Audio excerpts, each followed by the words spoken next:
మొన్న చెప్పిన లాంటిదే ఒక స్టోరీ మళ్ళీ. భార్యాభర్తలు లవ్ మ్యారేజ్ చేసుకున్నారు.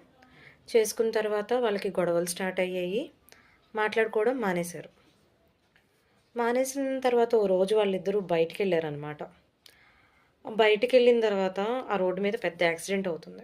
వాళ్ళిద్దరూ అక్కడే ఉంటారు. అక్కడికక్కడే ఇంకా చనిపోయే స్టేజ్‌కెళ్ళిపోతారు. ఇంక లాస్ట్ మినిట్. ఒకరి కళ్ళలోకి ఒకళ్ళు చూసుకుంటున్నారు. నేను తగ్గుండాల్సింది అని భార్య అనుకుంటోంది. నేను సారీ చెప్పాల్సింది అని భర్త అనుకుంటున్నాడు. ఇంకక్కడ వాళ్ళింక చేసేదేమీ లేదు. లాస్ట్ మూమెంట్ అది. ఇంకా టైం ఉంది అని ఎప్పుడూ అనుకోవద్దు. ఇప్పుడే మాట్లాడండి. అర్థమైందా? ఇప్పుడే మాట్లాడండి. ఈగో గెలిస్తే ప్రేమ ఓడిపోతుంది. ఇది గుర్తుంచుకోండి. ఈగో గెలిస్తే ప్రేమ ఓడిపోతుంది. మీ